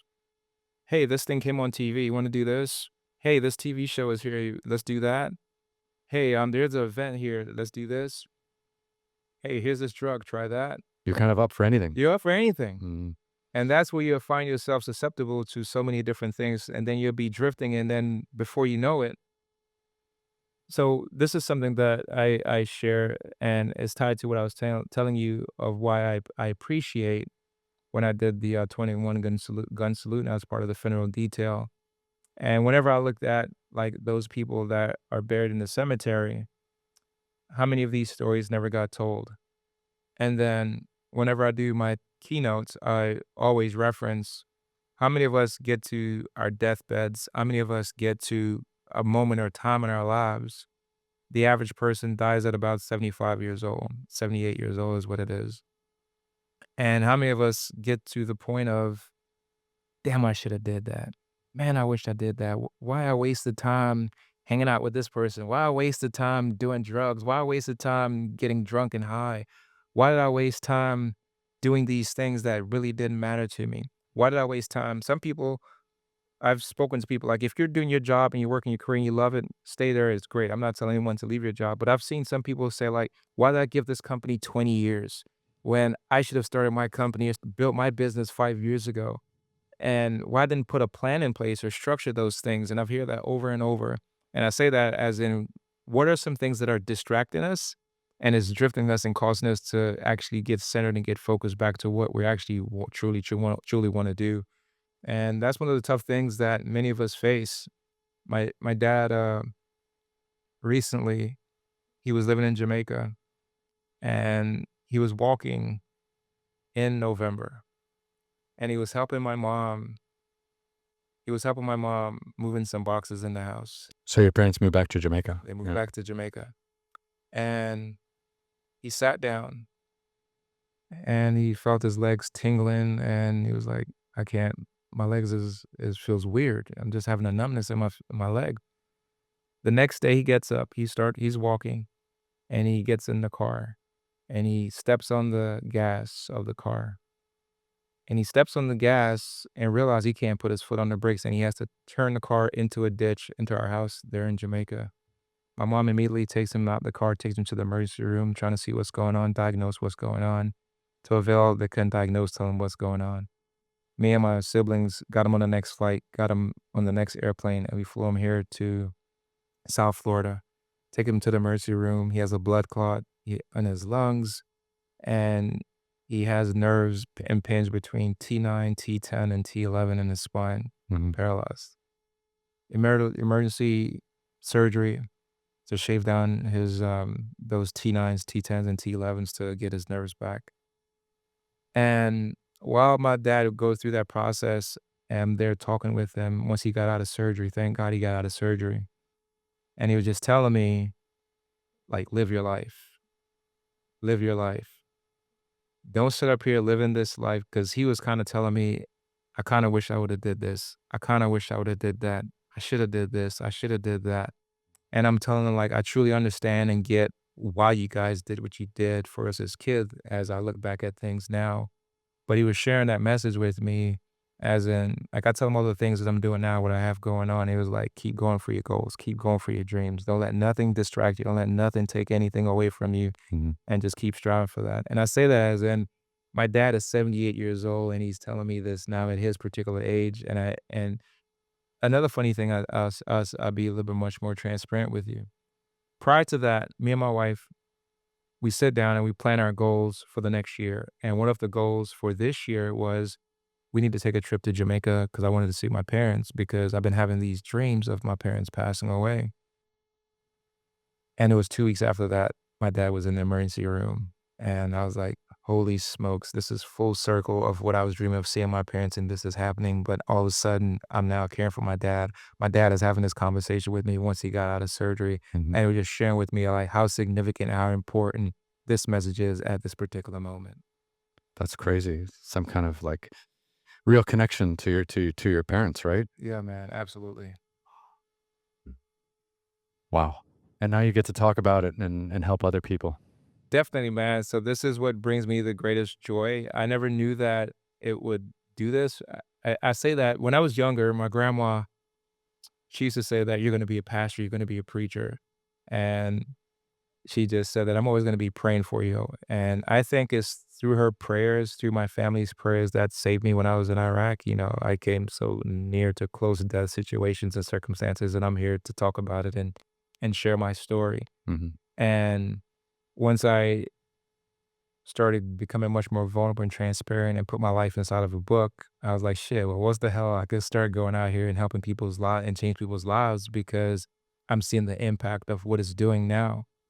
And I knew that I wanted to make an impact once I got one person to say, thank you for sharing your story. And after that took place, man, I put in the book, did the TED talk. I said, how can I make an impact to thousands of people? And once I made up my mind in that decision to do that, I wanted to learn how to become a better speaker, a better communicator.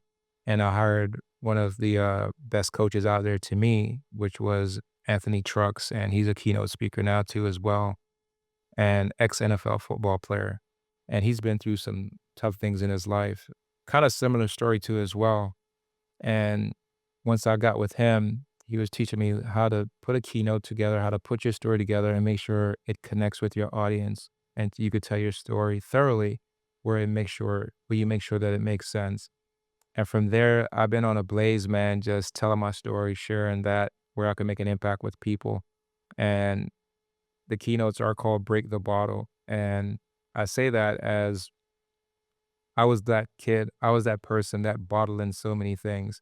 And when you think about breaking the bottle is we bottle in anger, fear, mistakes, doubt, guilt, grief. But another thing that we bottle in, happiness, joy, love. You think of all of these positive things that we bottle in, and that's where I try to speak my message and help people break the bottle with things that are holding them back inside of their lives. Mhm. Well, that's beautiful. Thank you, man. Yeah. Wow. That's, that's a hell of a story. I feel like I just sat through one of your keynotes, but I was just an audience of one. Well, look, I know you've, got a wife kicking around somewhere, and you've got a birthday to celebrate today. Absolutely. Yeah. And, I'll have to let you go probably, but thank you so much for coming on the podcast and sharing your story. And for anyone who wants to learn more about Michael and his books and everything like that, I'll put your link down and we'll get it all out there into the world. I appreciate it, man. Thank you so much for having me on your show. Thank you. And now we just go up here to number 4 so people can see we're in the same room. And it's great to meet you and happy birthday. Thank you so much, Ryan. Thank you. Appreciate it. And we're out.